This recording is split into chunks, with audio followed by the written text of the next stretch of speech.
Oui, au niveau de l'ARMP, les textes disent, le décret dit que les mandats du conseil de régulation et du directeur général sont de 3 ans. Et le texte, il dit que la fin de mandat des membres du conseil est constatée à l'expiration du délai de 3 ans. Parce que le conseil de régulation est un organe de décision, un organe de délibération, donc prend des actes administratifs.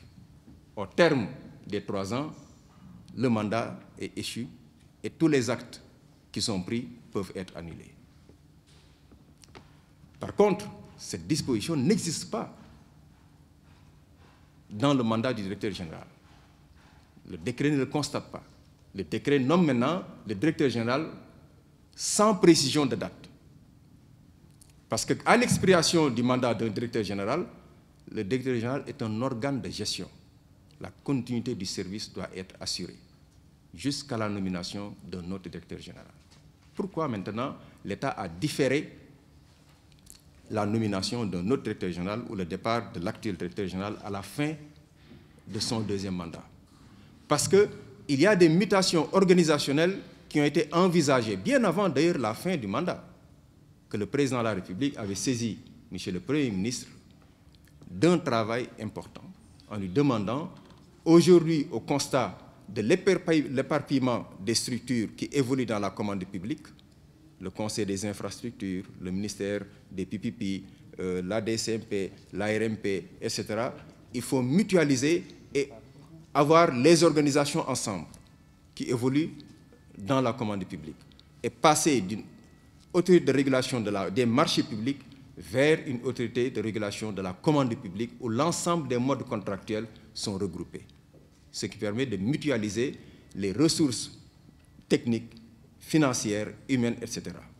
Et ce travail a été engagé depuis l'ancien conseil, a été très bien fait d'ailleurs, a été finalisé et déposé au niveau des autorités. Cette mutation également, ce n'est pas pour le Sénégal, c'est dans la plupart des pays africains. Au niveau de l'espace UEMOA, pratiquement tous les pays sont en train d'engager la même réforme, même si le Burkina Faso a franchi le Rubicon, a déjà mis en place la structure.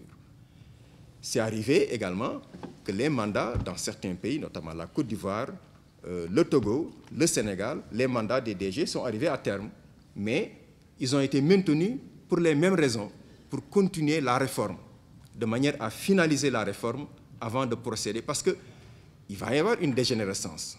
On va quitter l'ARMP, l'ARMP va être dissoute. Donc, cette phase transitoire-là, je pense, permettait d'éviter une instabilité au niveau de la structure, et c'est peut-être ça qui a expliqué l'option de l'État de maintenir le directeur général en attendant de finaliser la réforme qui est aujourd'hui terminée. Ce n'est pas que, comme je dis de temps en temps, le directeur général ne veut pas partir. Comment le directeur général peut refuser de partir? Dès qu'on nomme un successeur, il n'y a aucun problème à mon niveau. Je ne suis pas un carriériste, je ne suis pas quelqu'un qui cherche un emploi. J'ai suffisamment d'expertise pour être mon propre employeur moi-même. Je n'ai pas besoin de tout ce cas. Les gens disent, c'est vrai que souvent on dit beaucoup de choses, peu de choses sont vraies. Et chaque fois que beaucoup de gens parlent, il y a toujours une raison derrière. Ils parlent sous la dictée d'autres personnes qui ont d'autres motivations. Mais ça, en général, ça ne me dérange pas. L'essentiel est que je fais le travail jusqu'à ce que nomination d'un successeur soit assurée. Le lendemain, je passe service. Il n'y a aucun problème à ce niveau-là. Je ne considère pas être dans un 3e mandat. Ce n'est pas ça l'objectif. L'objectif, c'est qu'il y a une transition qui est là, il y a un travail qui a été demandé, dans le bien et dans le sens de l'intérêt de l'institution, il faut assurer ce travail-là, il ne faut pas créer l'instabilité. Il n'y a aucun autre problème derrière.